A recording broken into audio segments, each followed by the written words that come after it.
예배에 나오신 여러분을 환영하고 축복합니다. 특별히 오늘은 참 특별한 날이 왔습니다.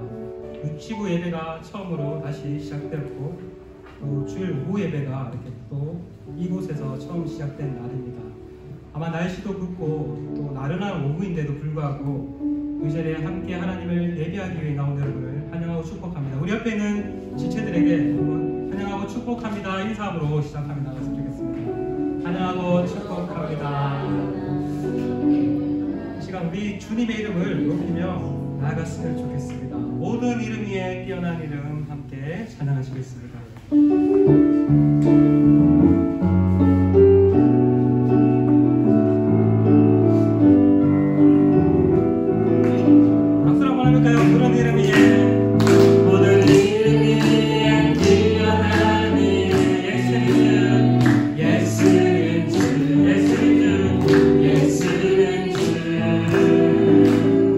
모든 그릇 경배를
때 하나님, 오늘 예배를 통하여서 하나님의 음성과 하나님의 뜻을 듣게 하시고 보게 하여 주시옵소서. 주님의 그 고귀한 뜻을 받들어 우리는 예배하러 모였습니다. 예배 자리를 통해서 또한 우리가 더욱더 주님을 닮아나가며 두렵고 떨리는 가운데에서 구원을 이루어가는 우리를 다 될 수 있도록 주님 도와주시옵소서. 주님께서 원하시는 그 예배자가 내가 되기를 원합니다. 우리 한 목소리로 주님께 기도하며 나가고 우리 모두를 대표해서 이홍길 장로님 기도 인도해 주시겠습니다. 함께 기도하겠습니다. 하나님 감사합니다. 주님 앞에 나오는 귀한 주의 백성들 한 사람 한 사람 주님 붙들어주시고 은혜를 더해 주시옵소서. 우리 한 사람 한 사람 주님을 바라보게 하시고 주의 주님께서 주옵소서.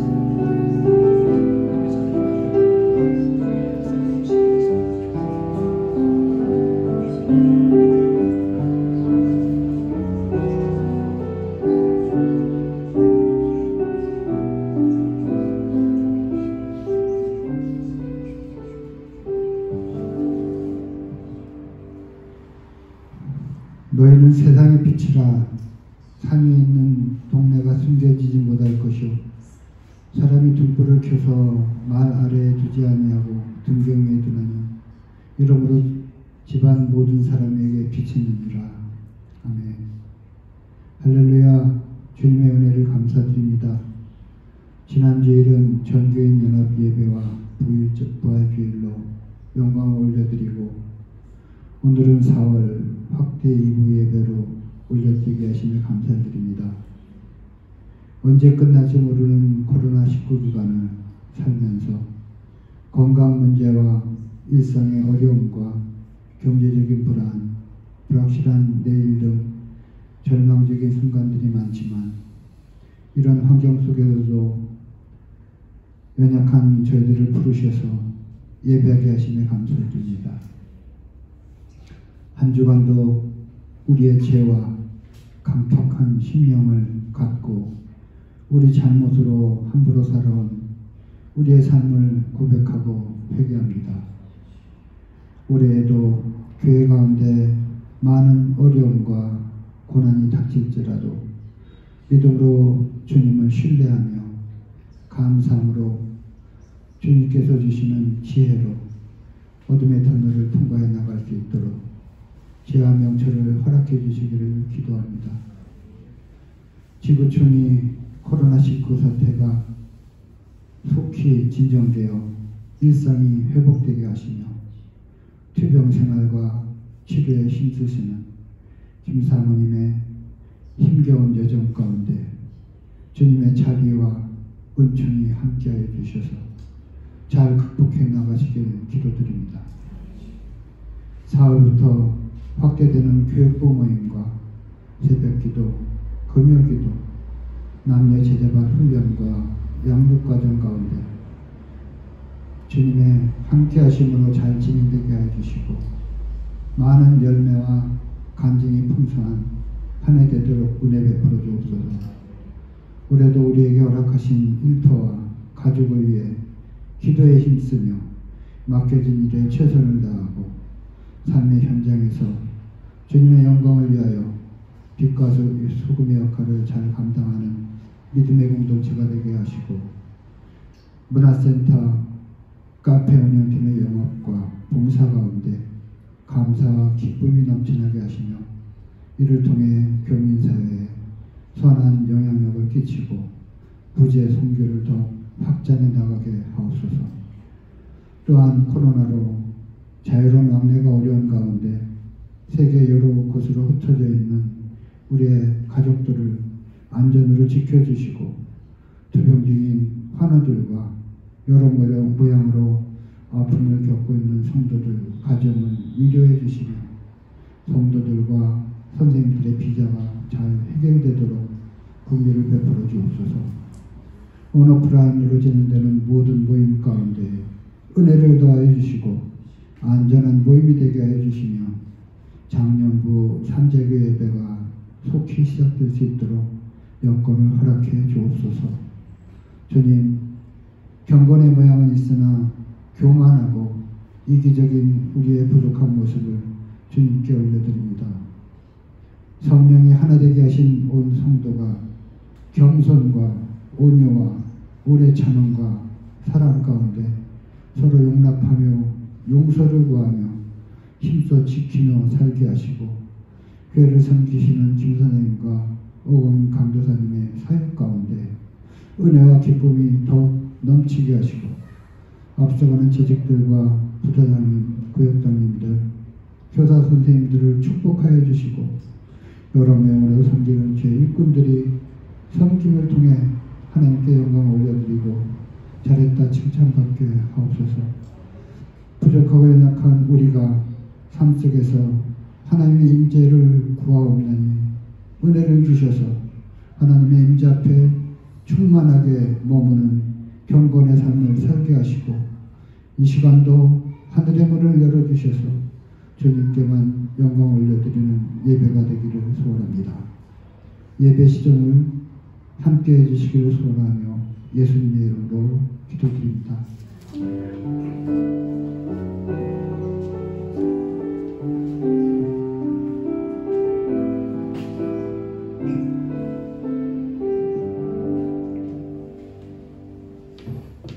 우리 함께 찬송가 27장입니다.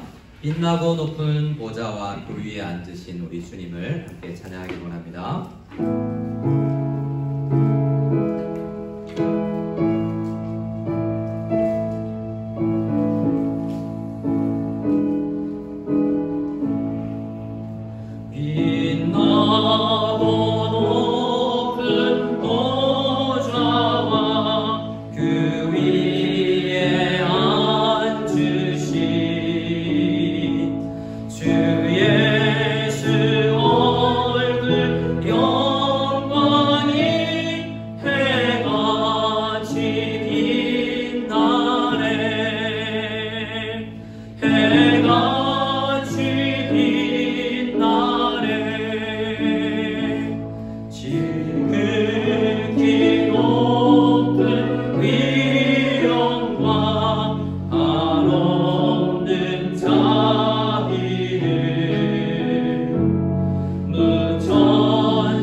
우리 함께 드린 헌금과 우리 자신을 드리며 복음기도 올려드리겠습니다. 하나님 감사합니다. 지난 주간 부활절을 지나며 주님 앞에 부활의 그 권능과 부활이 주는 그 소망으로 흔들리지 아니하며 고백하는 여러 가정들이 있습니다.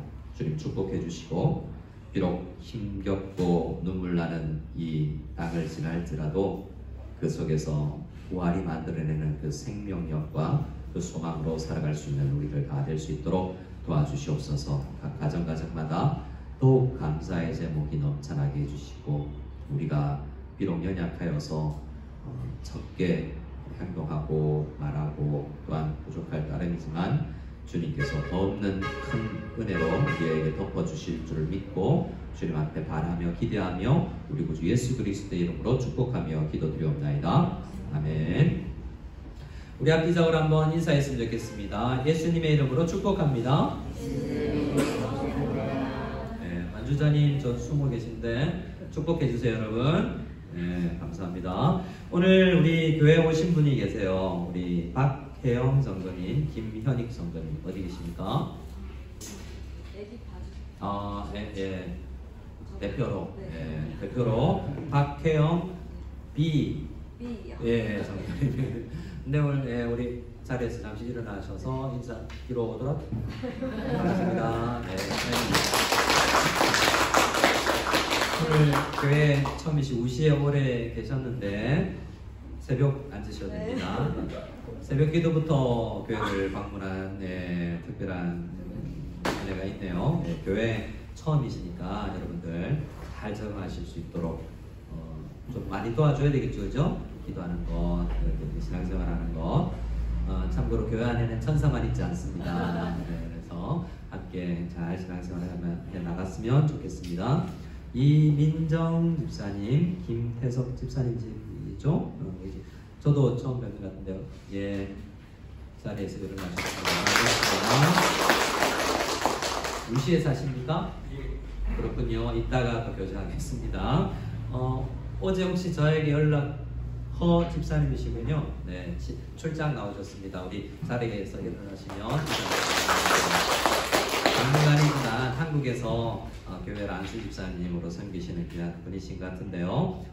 현장 예배 참여하고 싶어서 달려오셨습니다. 귀한 은혜가 있기를 바랍니다.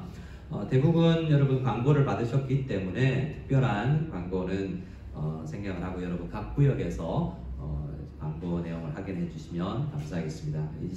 이 시간에 우리 한 번 더 이야기를 좀 하나를 주부에는 없지만 이야기하자면 우리 정현질 집사님 내일 출국하기로 어머니께서 위도 안 좋으신 것 같아요. 그래서 어쨌든 정현질 집사님 기도 어머니 위해서 기도 많이 했는데 파이팅 계속 기도하겠습니다. 우리 최원지 집사님은 퇴원하셨고 여러 한우들이 있습니다. 제가 한 주중에 한 분이 연락이 오셨어요. 목사님 저희 어머니 암투병할 때 붙잡고 기도했던 성경 구절 40구절 있는데 40일 동안 한 구절씩 보내드리겠습니다. 우리 같이 붙들고 기도해요 라는 분이 계세요. 그래서 40일 특별 말씀을 하나씩 매일 보내주고 계세요. 감사하고 저도 우리 성도님들에게도 저희 가정뿐만 아니라 우리 각 가정에 어려운 한우분들이 많이 계시지 않습니까? 그래서 구역장을 통해서 보내드릴까 생각해요. 그 성도님이 시작하셨지만 말씀 붙들고 기도할 수 있는 우리들 다 될 수 있기를 소원합니다. 우리 정현지 집사님 가정을 위해서도 많이 기도해 주시기 바랍니다. 자, 우리 하나님의 말씀을 보겠습니다. 하나님의 말씀은 로마서 1장 1절에서 6절 말씀입니다. 로마서 1장 1절에서 6절 찾으셨으면 1절에 6절 같이 읽겠습니다. 예수 그리스도의 종 바울은 사도로 부르심을 받아 하나님의 복음을 위하여 택정함을 입었으니 이 복음은 하나님이 선지자들을 통하여 그의 아들에 관하여 성경에 미리 약속하신 것이라. 그의 아들에 관하여 말하면 육신으로는 다윗의 혈을 통해서 나셨고 성결의 영으로는 죽은 자들 가운데서 부활하사 능력으로 하나님의 아들로 선포되셨으니 곧 우리 주 예수 그리스도시니라. 그로 말미암아 우리가 은혜와 사도의 직분을 받아 그의 이름을 위하여 모든 이방인 중에서 믿어 순종하게 하나니 너희도 그들 중에서 예수 그리스도의 것으로 부르심을 받은 자니라. 아멘. 로마서 말씀으로 우리가 시작을 합니다. 일부 예배에서도 말씀드렸지만 우리는 지난주에 부활주일 예배를 드렸죠. 부활주일 전 한 주간을 고난주간이라고 우리가 합니다. 그 부활주일을 기점으로서 던 40일을 또한 사순절기라고 하죠. 근데 한국 교회는 이 고난에 대해서 묵상이 깊은데요. 부활은 잠시 묵상하고 지나가는 것 같아요. 그래서 같이 공부하는 목사님이 그 교회는 올해는 고난주간 일주일, 부활주간 일주일 두 주 특별 새벽 기도를 하셨대요. 왜 그러냐면 균형이 안 맞다라는 거죠. 여러분 복음서를 보면 고난에 집중합니다. 십자가에 집중하죠. 그런데 복음서가 고난에 집중했는데 십자가에 집중했는데 맞죠? 십자가가 최고 아니에요? 맞습니다. 십자가로 대표되지만 십자가만큼 반복되고 중요한 게 부활이에요. 같이 가는 것이 다른 게 아니에요. 부활은요, 사도행전부터 요한계시록까지가 부활을 이야기하는 거예요. 훨씬 많이 이야기하죠. 그러니까 부활을 우리가 깊이 묵상해야 되는데, 왜냐하면 복음을 사도 바울이 요약할 때 십자가와 부활로 요약하는 거예요. 그래서 사도 바울은 로마서 1장에서 아직 만나보지도 못한 성도들, 저 멀리 있는 성도들에게 편지를 쓰면서 십자가와 부활을 가리킵니다. 이게 복음이다라고요. 그리고 자기가 십자가와 부활을 통과하면서 은혜를 입었고 이것이 삶의 승리의 비결이라는 걸 알았기 때문에 그 로마의 편지를 쓰면서도 십자가와 부활입니다 라고 이야기를 하고 있는 거라고요.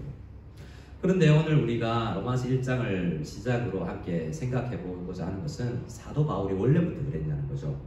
사도 바울은 십자가는 알았지만 부활을 몰랐던 사람이에요. 십자가가 뭔 줄 알았냐면 십자가 의미를 잘 몰랐지만 알긴 알았죠. 이후에 살펴보겠지만 십자가에 죽은 사람은 저주받은 것이다는 걸 알았어요. 맞는 거예요. 근데 뭘 몰랐냐면 부활을 몰랐던 거죠. 사도 바울이 로마서 1장이나 앞으로 여러 신약 성경을 쓰면서 십자가와 부활을 어떻게 강조하며 복음을 전하는가, 이걸 우리가 잘 봐야 됩니다. 그래서 우리도 십자가와 부활을 설명하라 그러면 대부분 교회 직분 있고 10년 이상 다닌 사람 십자가 부활 설명해 보라 그러면 잘 설명할 수 있을 거예요. 근데 중요한 건 뭐죠? 십자가에 대해서 말할 수 있는 게 아니라 내가 그 십자가와 부활을 깊이 통과하고 있는가가 중요한 거죠. 그래서 오늘 이 말씀을 통해서 우리가 어떻게 십자가를 통과하고 부활을 경험하며 누릴 것인가, 이것을 함께 생각해 봤으면 좋겠습니다. 로마서 1장에서 사도 바울은 자기가 부르심을 받았는데요. 왜 부르심을 받았냐면 하나님의 복음을 위해서 택함을 받고 부르심을 받았대요. 여러분 근데 6절에 보면 우리도 로마 성도 여러분들도 다 부르심 받았습니다 라고 이야기해요. 사도로 부르심을 받았지만 우리 모든 성도는 부르심을 받았거든요. 뭘 알아야 되냐면 복음을 알아야 되고 복음을 살아가야 되는 것으로 부르심을 받았어요. 그래서 바울이 전하는 하나님의 복음이 뭔지를 잘 알아야 되는데 2절에서 이 복음은 뭐냐? 라고 초반부부터 로마서 서두부터 이야기하는데 이 복음은 저를 따라해 주시기 바랍니다. 하나님의 아들에 관한 것입니다. 복음이 뭐죠 여러분? 복음은 좋은 소식이잖아요. 복된 소식이잖아요. 복음은 저를 한 번만 더 따라해 주시겠습니까? 복음은 충고가 아닙니다. 우리는 교회 오면 충고를 많이 들어요. 착하게 사세요. 기도해야 됩니다. 열심히 신앙생활 하세요. 성경 읽겠습니까? 이게 복음인가요? 이건 스트레스예요. 당연히 우리는 해야 된다고 생각하지만 강요하는데요. 굉장히 스트레스예요.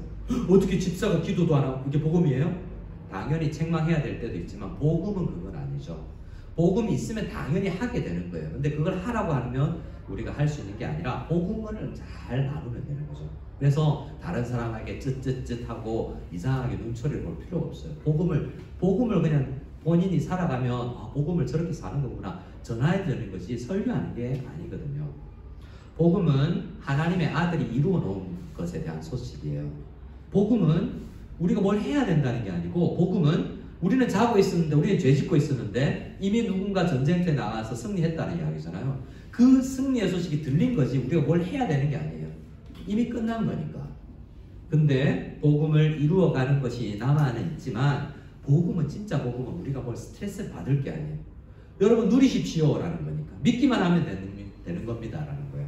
그래서 우리가 설교를 또한 성도들을 잘못 양육할 때 막 스트레스 주고 애들한테도 막 신앙생활하는 힘겹고 교회 가는 것도 억지로 가고 의무방어적으로 가는 거 복음을 제대로 알면 그냥 가고 싶어지게 되는 거니까 목사가 그렇게 만든 거죠.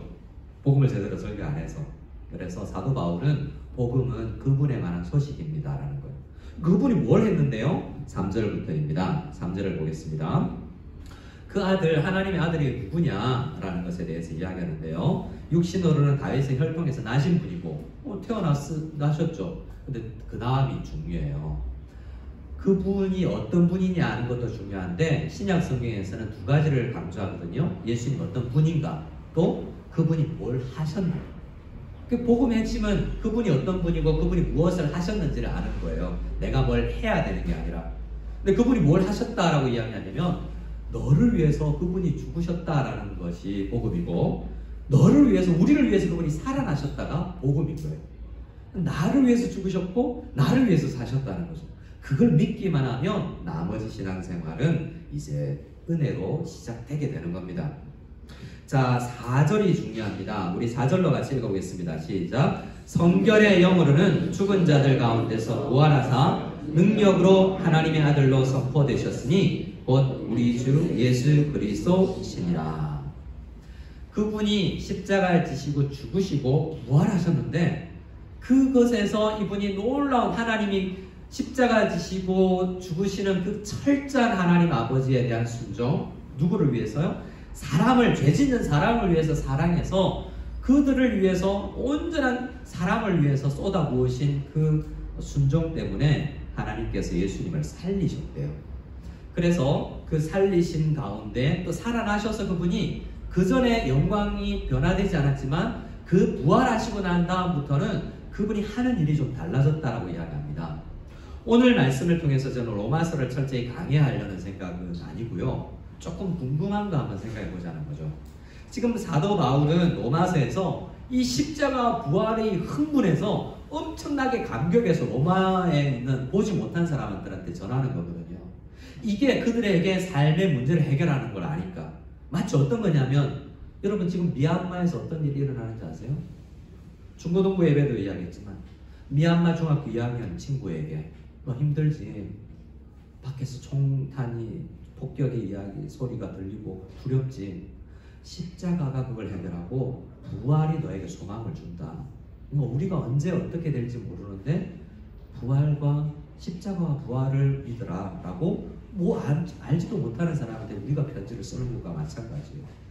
사도 바울이 편지를 쓰면서 분명한 믿음이 있는 거죠. 십자가 부활을 잘 밝히면 미얀마든 어디든 이게 복된 소식이 되어서 그들에게 삶의 어려운 문제를 극복할 수 있는 놀라운 생명력을 줄 거라는 걸 알고 쓰고 있는 거라고요. 그런데 문제는 이 글을 쓰는 사도 바울이 이걸 과거에 몰랐다는 거죠. 우리가 알다시피 사울이었을 적 이 바울은 어떻습니까? 이 돌을 쫓는 사람들 핍박하고 감옥에 가두려고 쫓아다닌 사람이었잖아요. 뭘 몰라서 그러냐면 부활을 몰라서도 있지만 십자가와 부활이 어떻게 상관관계가 있는지 전혀 몰랐기 때문에 그래요. 한번 볼까요? 신명기 21장을 보겠습니다.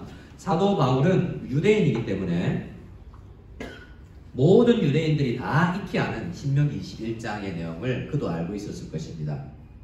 그가 십자가를 어떻게 생각했을지를 한번 생각해보죠. 22절, 23절 같이 읽겠습니다. 사람이 만일 죽을 죄를 범함으로 내가 그를 죽여 나무 위에 달거든 그 시체를 나무 위에 밤새도록 두지 말고 그 날에 장사하여 내 하나님 여호와께서 내게 기업으로 주시는 땅을 더럽히지 말라. 나무에 달린 자는 하나님께 저주를 받았음이니라. 신명기 율법에 의하면 사형제도를 허용합니다. 하나님을 대신해서 생명을 여탈할 수 있는 권한이 사람에게 없는데 하나님께서 공권력에게, 특별히 이스라엘 교회에게 죽일 수 있는 권한까지도 주시면서, 그런데 특별히 나무 위에 달리는 사서 죽는 사람이 있다면 그것은 저주를 받은 거다라는 거예요. 유대인들은 태어나면서부터 죄인으로 태어나는 걸 아는 사람들입니다. 그런데 나무 위에 달린 죽은 사람을 보면 진짜 악독한 죄인이구나, 연쇄살인범이거나 정말 악랄한, 누구나 봐도 우리가 흔히 쓰는 찢어 죽여도 시원찮은 그런 사람들이나 나무에 달려 죽는 거예요. 자, 사울이 그래서 예수를 보았을 생각을 한번 해봅시다.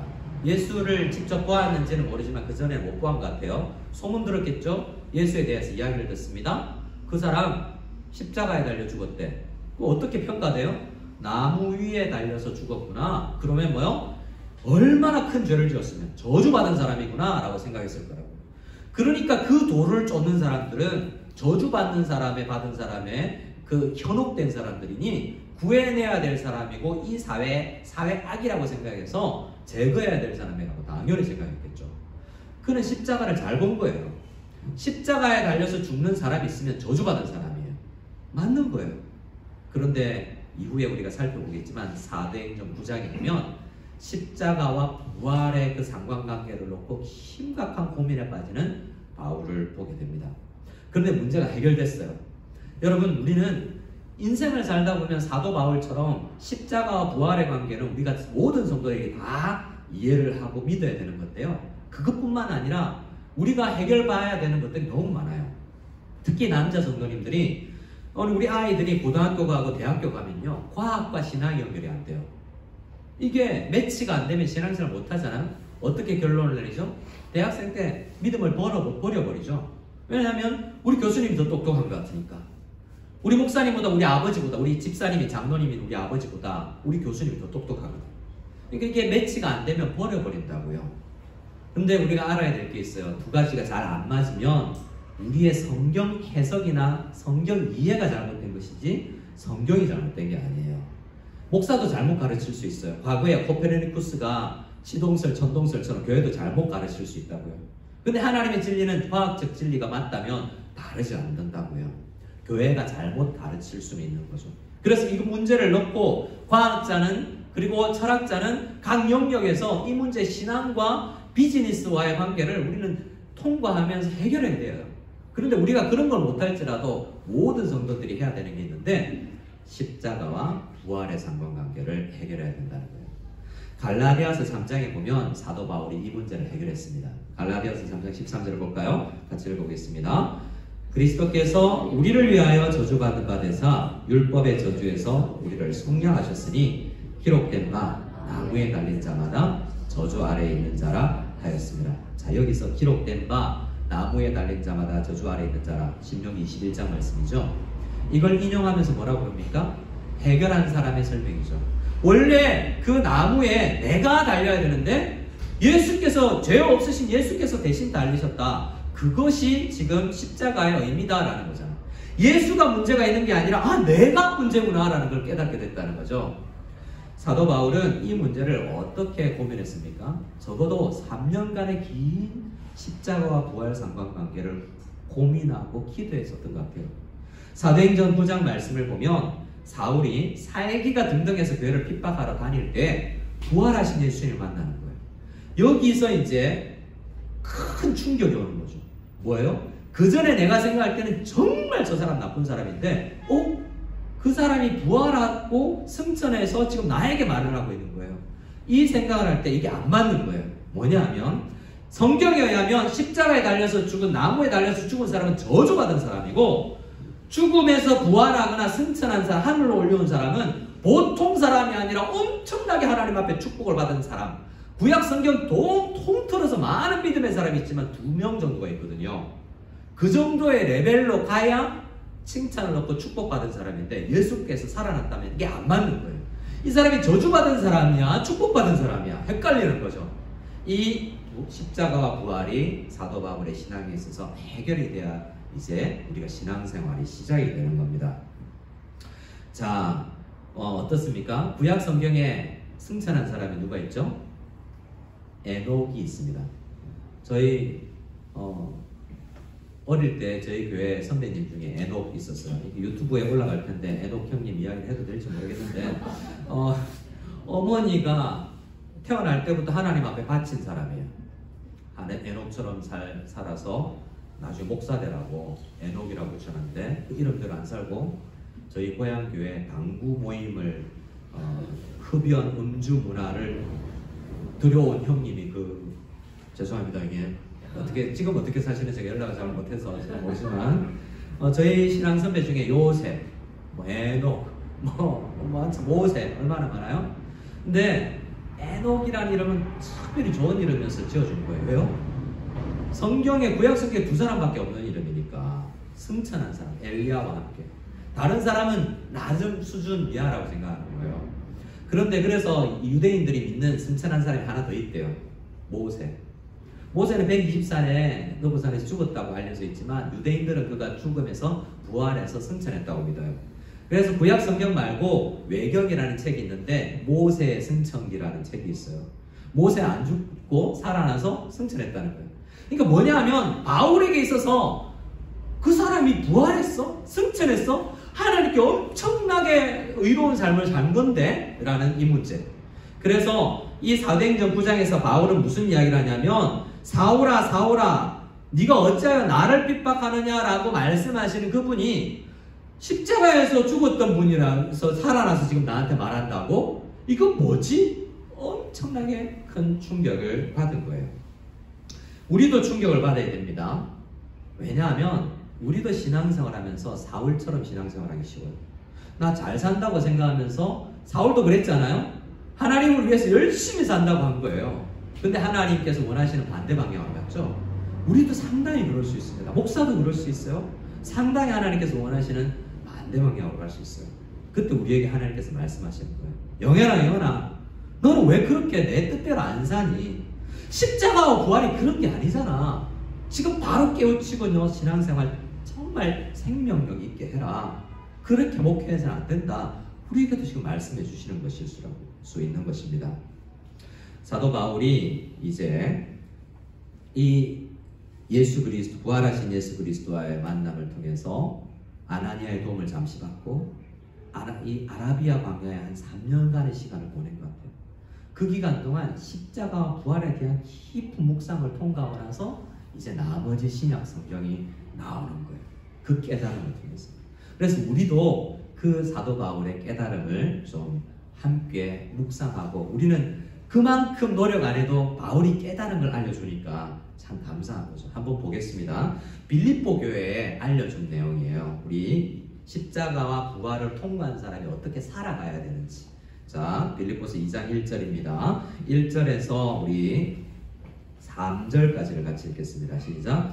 그러므로 그리스도 안에 무슨 권면이나 사랑에 무슨 위로나 성령에 무슨 교제나 긍휼이나 자비가 있거든 마음을 같이하여 같은 사랑을 가지고 뜻을 합하며 한 마음을 품어 아무 일에든지 다툼이나 허용을 하지 말고 오직 겸손한 마음으로 각각 자기보다 남을 낮게 여기고. 아멘. 십자가를 통과한 이후에 살펴보겠지만 긴 시간 말씀을 드릴 수 없어서 사도 바울이 빌립보 교회에 전하는 십자가와 부활을 통과한 사람이 살아가는 방식 크게 두 가지는 이거예요. 첫 번째, 저를 따라해 주시겠습니다. 예배자의 삶. 그러니까 십자가와 부활 통과한 사람만이 제대로 된 예배를 드리는 거예요. 십자가와 부활을 통과하면 진짜 내 주인이군요. 내 죄 때문에 나를 대신 죽어주셨기 때문에 주인이고 또 내가 앞으로 나를 살려주신 분도 주님이기 때문에 철저히 주님이에요. 그래서 예배를 제대로 드릴 수가 있는 거예요. 근데 문제는 두 번째인데요. 삶이에요. 삶의 대표적으로 이제 십자가 부활을 통과한 사람의 삶이 이거예요. 나보다 남을 더 낮게 여기고. 무슨 이야기죠? 아내는 남편을 더 훌륭하게 여겨야 된다는 거죠. 찔리는 사람 있습니까? 특별히 웃는 사람이 계신데 표를 내시면 어떡해요. 자, 남편분 나보다 아내를 더 낮게 여기십니까? 남편분들 중에 이런 분들 있대요. 아내가 아파 누워있는데 외부로 피 흘리는 게 나는 게 아니라 아픈지 안 아픈지 잘 몰라요. 그래서 근데 자기 영양제를 잘 챙겨 먹는데 아내분들이 화날 때 내 조금 아프다 그러는데 애가 안 도와주고 자기 영양제를 진짜 잘 챙겨 먹는 그런 사람이 있을 때 우리는 그렇게 살잖아요. 부부인데도. 저만 그렇습니까? 근데 나보다 남을 낮게 여기는 것이 복음의 핵심. 이게 복음의 십자가와 부활을 통과한 사람은 나보다 남을 이렇게 낮게 여기는 거예요. 이게 왜 그러냐? 자, 우리는 예배를 드리는데요. 주님 감사합니다 라고 우리 중고등부 찬양을 했는데요. 오직 예수 그분만이 나의 삶의 진리 막 이렇게 노래를 불러요. 그리고 집회 밖에 나가면 친구들하고 얘쟤 있잖아 뭐 이러면서 왕따시키고 이러면 그게 맞는 거예요. 주님이 아니잖아요. 삶이 그대로 된 거 아니잖아요. 삶의 예배라고도 이야기하지만 그건 말고요. 이제 제대로 사랑이 뭔지를 알게 되는 거죠. 십자가와 부활을 통해서 사랑을 알게 돼서 이제 대인관계가 달라지기 시작하는 거예요. 엄청 오래 걸리는 거예요. 그래서 이 십자가 부활은 매일매일 묵상해야 되는 거여서 이제 이 빌립보서 2장에서 사도 바울이 이야기하듯이 내가 날마다 죽고 내가 정말 이게 내 속에서 날마다 일어나야 되는 일이라고 여러 번 강조를 할 겁니다. 우리가 어떤 이런 과정을 겪게 되죠? 우리는 초등학생도 중학생도 고등학생도 죽고 싶은 마음이 들 정도로 힘든 세상을 살아가요. 여러분 혹시 눈빛으로만 이야기하세요. 나 죽고 싶었던 적 있었던 적 있으세요? 혹시 살면서?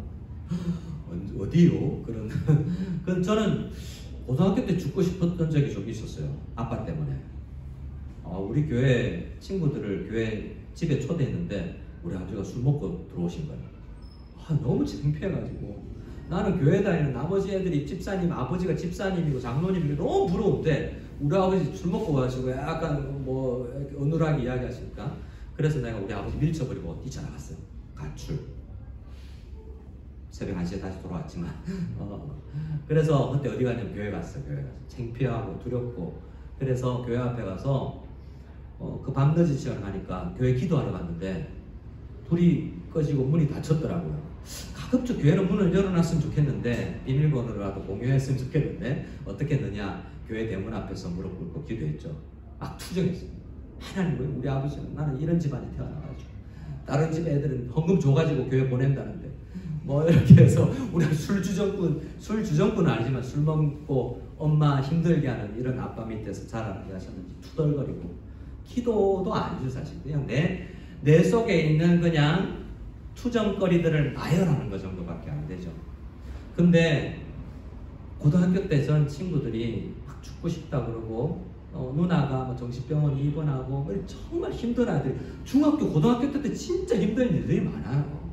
외롭고 왕따, 우리가 모르는 수많은 아픔들, 거울 앞에 쓸 때마다 무너지는 내 가슴, 이게 많아요. 우리 아이들도 다 살기 힘들어요. 어른들도 있죠. 외롭고 힘들고 눈물 나는 일이 얼마나 많겠습니까? 근데 문제는 있잖아요. 그런 걸 우리가 믿음으로 어떻게 해결해야 되는지 잘 몰라요. 여러분, 우리가 아프고 외롭고 힘들 때 침대에서 뒤척일 줄 알지만 어떻게 기도하고 하나님 앞에 나가서 이걸 십자가와 부활을 통과시켜야 되는지를 잘 모르는 거예요. 여러분, 정말 밤중에 한밤중에 일어나서 하나님 앞에 이 문제 놓고 간절히 기도해 보셨냐는 거죠. 그런 일들이 있을 거예요. 많은 믿음의 사람들이 그런 고백, 저도 그런 경험이 있지만 많은 분들이 내 문제 놓고 간절히 기도하면 하나님 정말 힘듭니다. 내 친구는 지금 미시간에 있는 친구는 칼빈 대학을 졸업하고 아마 한국 교회에 좋게 훌륭하게 쓰임받을 교수가 될 인재인데요. 그 친구 같이 서강대에 다니면서 자취방에서 라면 먹으면서 그 친구가 그랬다고 했어요. 영현아, 나 오늘 이 라면 먹고 마지막 음식 익으면 좋겠고 내일 아침 내가 눈 뜨면 죽어서 나 천국에서 깨어났으면 좋겠다. 이 더러운 인생 나 살기 싫다. 이랬던 친구예요. 그런데 그 친구 어떻게 살아야 되는지를 유학 가서 지금 얼마나 잘 공부하고 사역하고 있는지 모릅니다. 근데요, 우리는 정말 대학생도 청년도 장년도 정말 어려운 문제들을 만나요. 근데 그 문제를 가지고 간절히 기도해 보면 뭐가 서서히 생각나냐면, 기도할 힘조차 없을 때 먼저 개인적으로 제가 생각나는 건 찬양이 좀 생각나는 것 같아요. 말씀이 생각나면 참 좋은데 뭐 다양한 찬양이 있죠. 힘들고 지쳐 일어날 힘 없을 때 손 내밀어 다가오신 너의 신음에도 응답하시는 하나님, 나의 말에 귀를 기울이사 나의 심사를 통촉하시고 아침마다 이 응답이 새로운 그 하나님의 음성이 이제 찬양이 생각나면 내 신음이라도 아시는구나 하면서 이제 기도를 하기 시작하면 이제 십자가가 보이죠. 예수님이 더 힘드셨구나. 나도 이렇게 외로운데 예수님은 모든 제자들에게 버림받았으니 얼마나 힘겹고 어려웠을까. 그 이후에 또 뭐가 생각납니까? 그런데 내 이 문제가 십자가에서 해결됐다고? 이 은혜가 이제 느껴지기 시작하죠. 그러면서 내 속에 있는 그 문제가, 외로움이, 내게 있는 아픔이, 질병의 문제가, 미래의 염려의 문제가 십자가에 다 박히면서 죽어나가는 거예요. 그게 십자가의 은혜죠. 여러분, 우리 몸속에 어떤 큰 질병이 생기면 약을 먹고 약으로 그걸 고칩니다. 근데 독한 약을 넣으면 그 병균이, 세포가 죽어나가겠죠. 근데 그 세포가 죽으면서 없어질 텐데, 문제는 그 과정이 너무 어렵잖아요. 우리 몸속에 있는 질병, 암세포나 이런 세포들이 죽어 없어지는 과정이 굉장히 어렵죠. 근데 우리가 알아야 되는 게 그 세포도 나라는 걸 알아야 돼요. 걔도 나의 DNA가, 나의 세포가 분열하면서 생긴 거잖아요. 나 속에 있는 건데 나쁜 게 죽어나가는 거라고요. 그런데 그 생각을 하면서 어떤 십자가의 은혜가 있냐면, 내 속에 십자가에서 이미 죄가 다 해결됐다고 이야기하는데, 내 속에 있는 이 죄 문제가 십자가가 해결시키면서 굉장히 힘든 거예요. 왜냐하면 내 속에 있는 죄도 나거든요. 내 속에 있는 이기심, 그거 나거든요. 내 속에 있는 시기, 질투, 정말 내 속에 있는 각종 그 미운 것들, 아내를 사랑하지 못하는 것들 다 하나님께서 싫어하는 건데, 사도 바울의 입장에서는 그 십자가에 가서 날마다 못 박아 죽여야 되는 거예요. 그런데 내 그 교만과 내 그 외로움과 이것들이 하나하나 십자가에서 해결되면서 쉽지 않아요. 정말 쉽지 않아요. 아픈 거죠. 걔도 나기 때문에. 십자가가 내 속에 있는 죄 문제를 폭파시키고 녹여내릴 때 나는 굉장히 힘겨운 시간을 보내는 겁니다. 그리고 나서 부활도 묵상하게 되죠. 근데 그 속에서, 내 속에서 새로운 세포들이 폭발하고 솟아나기 시작하는데, 갈라디아서 5장에서 이야기하는 것처럼 정욕과 죽어 없어져야 될 죄의 영향력들은 하나하나 십자가에 못 박아서 죽고, 사랑과 희락과 화평과 온유와 자비와 양성과 충성과 절제는 날마다 샘솟듯이 솟아나는 것이 부활이 우리에게 주는 은혜죠. 그래서 내 속에 있는 악한 것들이 날마다 죽고, 내 속에 있는 선한 성령의 열매들이 날마다 맺혀져 나아가는 것이 십자가와 부활을 통과하는 성도들의 삶이에요. 날마다 죽으면서 아프고, 날마다 내 속에서 새살이 솟아나듯이 생명력이 솟아나는 것. 그것이 우리 복음이 만들어내는 능력이에요. 그래서 어떤 겁니까? 빌립보서 2장을 우리가 펴놓고 있는데, 이 마음이 어떤 마음이냐는 거죠. 사도 바울이 깨달았던 십자가와 부활이 만들어냈던 마음으로 사도 바울이 빌립보에 복음을 전했어요. 어떻게 전했습니까? 빌립보라는 동네에 복음을 전할 때는 어떻게 했는지 여러분 잘 아시죠? 그곳에 예수 믿는 사람이 없어서, 특히 잘 오해해서 바울도 신라와 함께 매맞고 감옥에 갇혔어요. 그 한밤중에 바울이 했던 게 뭐죠? 신라와 했던 게 뭐죠? 그 칠흑 같은 깜깜한 밤에 찬송하고 기도했잖아요. 뭡니까? 내 외부에 있는 어떤 어려운 것도 내 속에서 십자가와 부활을 통과해서 만들어낸 내 소망을, 그 주위의 것이 없애지 못하는 거죠. 그래서 빌립보 감옥 안에서도 어떠한 외부의 불안한 요소들도, 내 속에 있는 질병도 나를 잠식해버리지 못하는 거예요. 그만큼 부활이 만들어내는 생명력이 굉장히 큰 겁니다.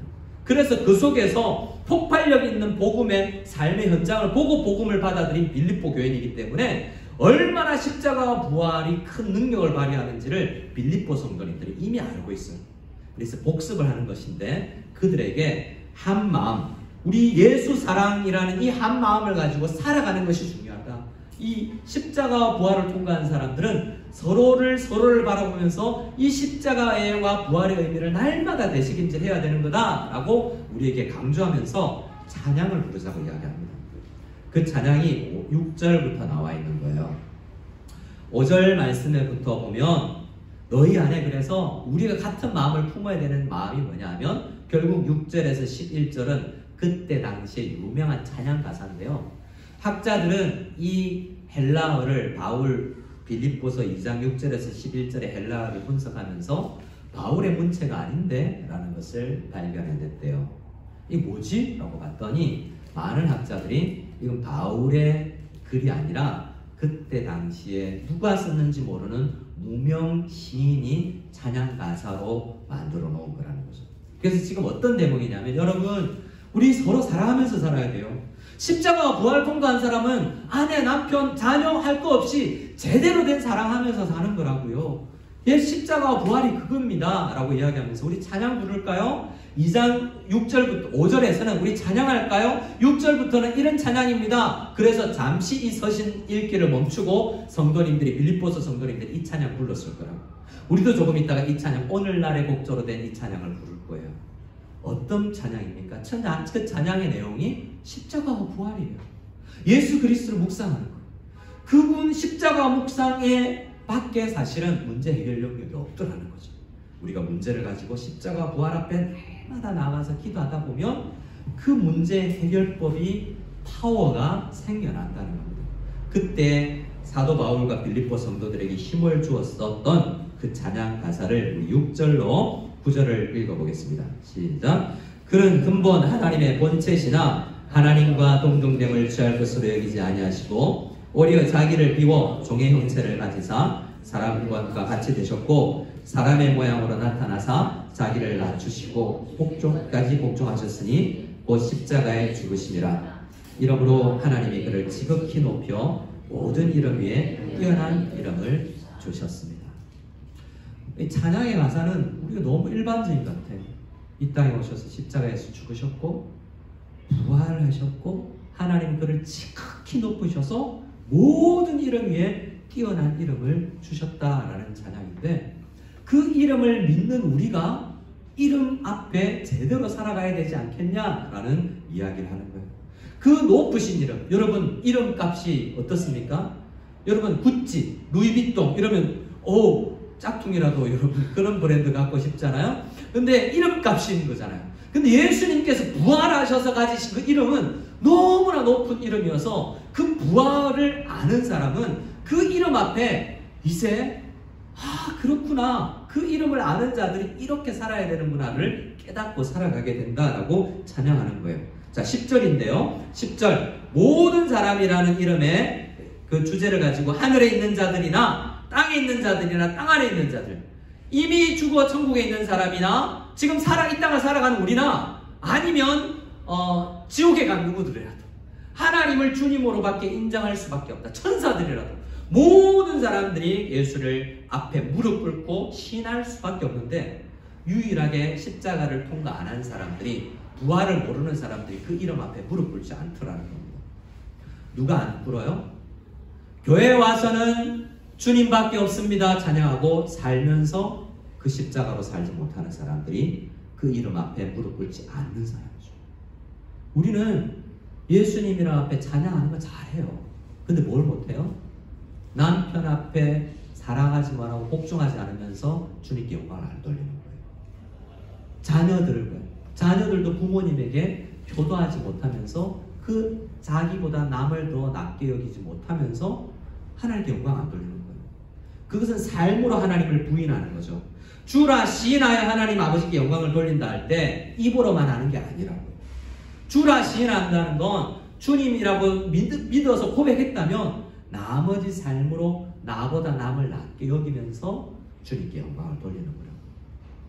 우리는 결혼을 왜 하느냐? 어제 청년들과 함께 식사를 하면서 결혼에 대해서 우리 결혼 왜 할까? 사랑을 배우기 위해서 하는 거죠. 결혼하기 전에는 감각적 사랑만 있는 줄 아는 경우가 많아요. 그 눈에 보이는 사랑. 결혼을 하면 사랑이 뭐죠? 진짜 저 인간하고 살아야 될까? 이런 고민을 하면서 결론 내어지는 게 사랑이잖아요. 그럼에도 불구하고 사랑하고 언약했기 때문에 사랑하고 결혼은 사랑을 배우는 것입니다. 그럼에도 불구하고 여러분 생각해 보십시오. 우리 아내를 위해서, 우리 남편을 위해서 나를 버리기까지. 지금 사도 바울은 성도를 위해서 내가 당신 무성결학교의 성도님 여러분, 저는 그렇게 못하는 것 같아요. 아직 오늘 말씀을 통해서 저에게 이야기하는 건 뭐죠? 목사야, 너 십자가 부활을 통과했니? 그러면 너 사도 바울처럼 이렇게 이야기할 수 있는 거 아니야? 어떻게 해요? 12절입니다. 같이 제가 볼까요? 그러므로 나의 사랑하는 자들아. 여러분, 사도 바울은 빌립보 성도들을 부르면서 사랑하는 자들아, 사랑하는 성도 여러분이라고 부르고 있어요.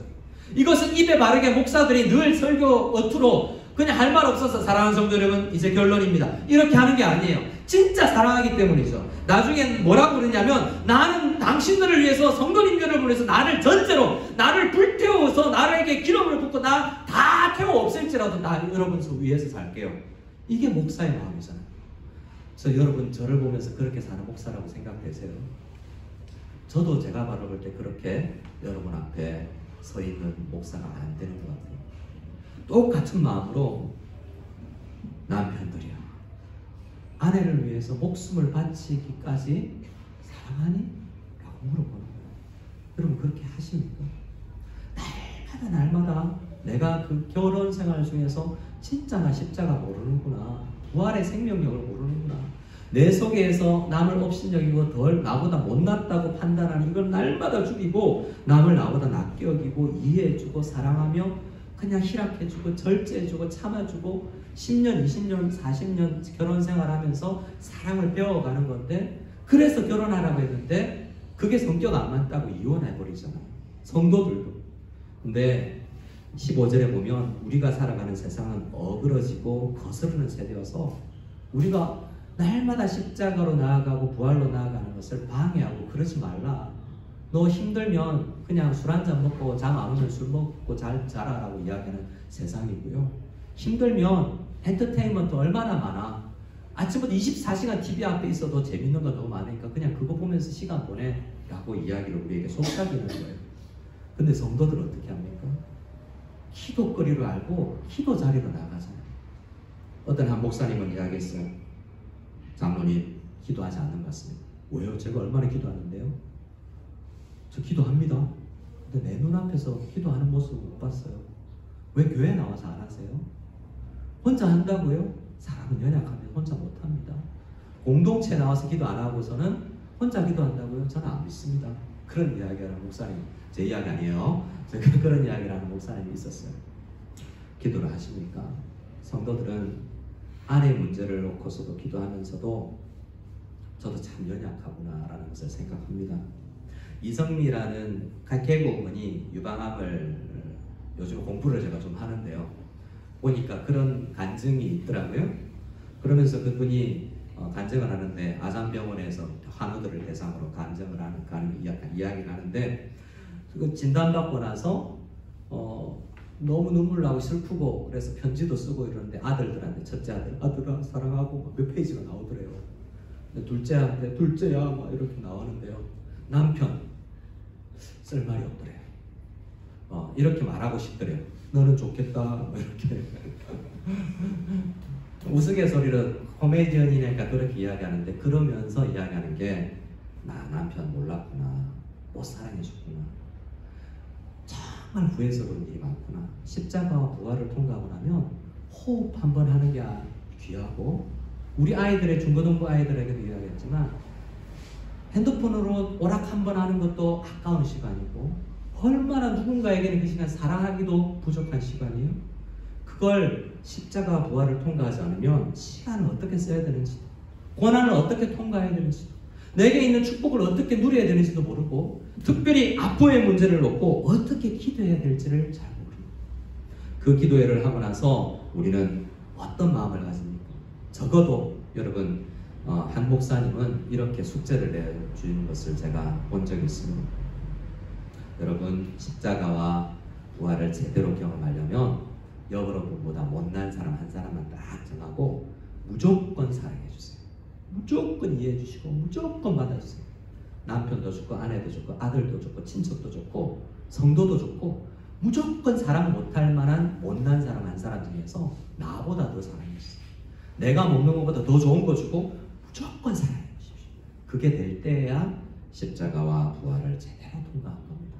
그전에는 날마다 우리의 정과 욕심을 십자가에 못 박고 내 속에 성령의 열매를 새롭게 해야 되는 것입니다 라고 이야기하는 말씀을 들었습니다. 여러분, 우리도 그래 보기를 원해요. 저도 그래 볼게요. 목회를 제대로 이제 한번 해보고 싶어요. 사도 바울은 빌립보 교회를 향해서 그랬잖아요. 나 여러분을 위해서 죽어도, 내가 노가 없어져도 그냥 어스러져도 성도님들 위해서 살게요, 기도할게요 라고 이야기하는 그런 목사가 진짜 목사 아니겠습니까? 고백컨대 이제 시작점에 있는 어린 목사인 것 같습니다. 여러분, 우리 결혼 생활을 하든 어떤 직장 생활을 하든 우리에게 나머지 있는 사람들을 날마다 십자가 부활 앞에 가지고 와서 우리를 처복종시키는 저와 여러분들 다 될 수 있기를 소원합니다. 우리 함께 찬양하겠습니다. 사도 바울이 빌립보 교회에게 부르자고 했던 그 찬양이에요. 근데 곡조는 그때 곡조는 아닌 것 같아요. 오늘날의 곡조지만 우리 이 찬양을 동일한 빌립보 교회에 고백했던 십자가 부활의 찬양인데요. 이 찬양을 하면서 우리 속에서 이 파워가 우리를 새롭게 생명력이 태어날 수 있기를 소원합니다.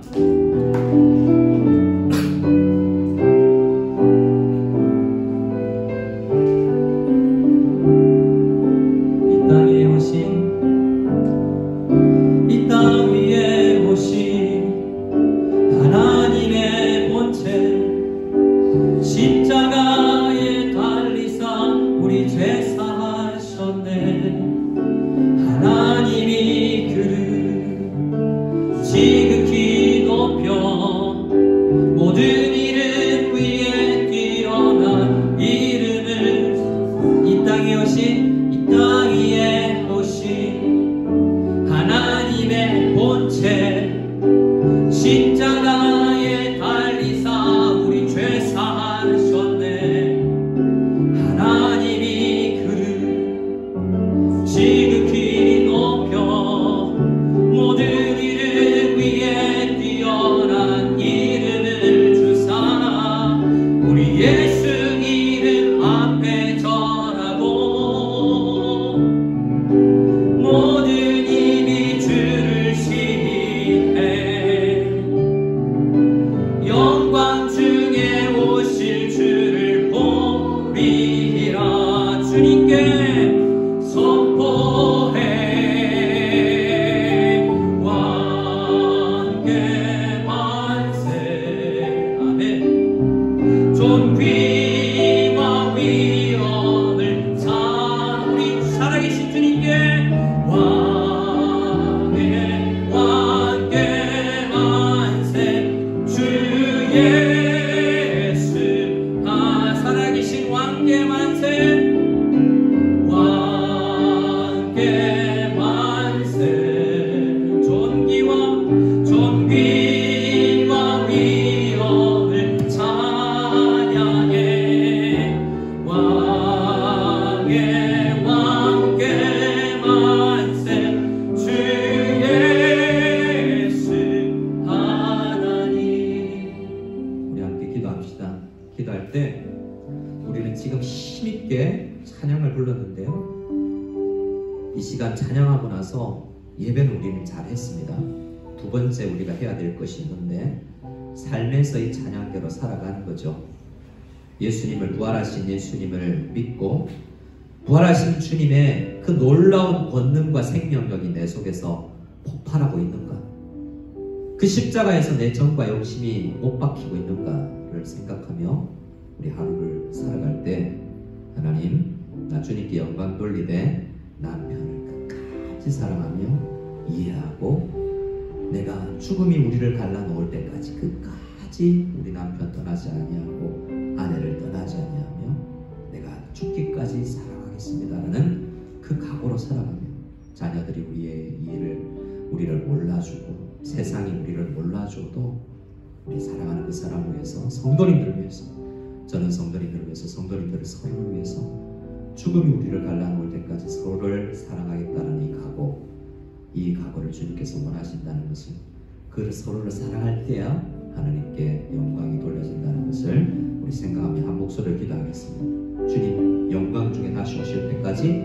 우리 서로 사랑하며 살게 해주십시오. 용서하며 살게 해주십시오. 복음을 살아내게 도와주시고 문제 있을 때마다, 아프고 힘겨울 때마다 우리 십자가 앞에 가서 부르짖고 기도할 수 있도록 도와주십시오. 우리 기도할 때 우리 정현철 집사님 어머니나 우리 여러 관우들을 위해서 간절히 그곳에서 우리 정말 하나님을 만날 수 있는, 십자가를 통과할 수 있는 우리 성도들 다 되게 해달라고, 우리도 그렇게 되게 해달라고 간절히 기도할 때 저를 따라해 주시기 바랍니다. 주여 은혜를 주시옵소서. 주여 은혜를 주시옵소서. 기도하겠습니다. 하나님 아버지, 하나님 아버지, 십자가를 통과할 수 있기를 원합니다. 부활을 통과할 수 있기를 원합니다. 십자가를 통과하면 나에게 주가 없어져야 돼. 내가 아버지 안에 12줄 주와 내 속에서 일어나는 각종 교만한 마음들과 아버지 하나님 내 자신의 자존감을 낮아지는 것과 많은 아픔과 외로움들이 다 십자가에서 주님 너가 없어지고 주님 없어지게 도와주시옵소서. 우리 하루들을 위해서 기도합니다. 우리 몸속에 있는 그것도 내 것이지만 주님 없어지게 녹아내리게 도와주시고 사라지게 도와주시고 내 속에서 새로운 생명력 있는 세포가 솟아날 수 있도록 주님 새로워질 수 있도록 도와주시옵소서. 새로운 DNA가 주님 아버지 내 속에서 폭발하듯이 일어나게 도와주시고 내 속에서 사랑과 희락과 기쁨과 어떤 것으로도 채찍질로도 세상의 유혹으로도 어떤 것으로도 막을 수 없는 놀라운 생명력이 주님 십자가와 부활을 통과한 우리들에게 살아날 수 있도록 도와주시옵소서. 우리 직장 안에 우리 교회 안에 우리 가정 안에 끝까지 그 사랑을 다 사랑하고 축복하고 복음을 전할 수 있는 저희가 될 수 있도록 도와주시옵소서. 하나님 앞에 존귀와 영광과 찬양을 돌린다는 고백은 하지만 우리 가정 안에서조차 사랑하지 못하는 연약한 저희들입니다. 주님의 십자가와 부활을 통과한 우리로서 정말 그 사랑할 수 있는 저희들, 특별히 아내와 남편으로 묶어주셨을 때 이 관계를 통해서 십자가의 깊은 사랑까지 주님 경험하고 우리 부부 안에 있는 모든 악한 문제들이 해결되고 부활의 생명력으로 아름답게 기쁨으로 부부 생활과 가정 생활이 이어지게 교회 생활이 이어지게 도와주시옵소서. 이제는 우리 주 예수 그리스도의 한이없는 은혜와 하나님 아버지의 지극하신 사랑과 성령님의 놀라운 함께하심과 교통하심이 말씀을 듣고 십자가와 부활을 앞에 가서 그것을 통과하며 정말 주님께서 원하시는 사람이 되기 위해서 두렵고 떨리는 마음으로 구원을 이루어가기를 간절히 소원하는 모든 무성연합교회 성도들 머리 위에 지금부터 영원까지 함께 계실지어다. 아멘.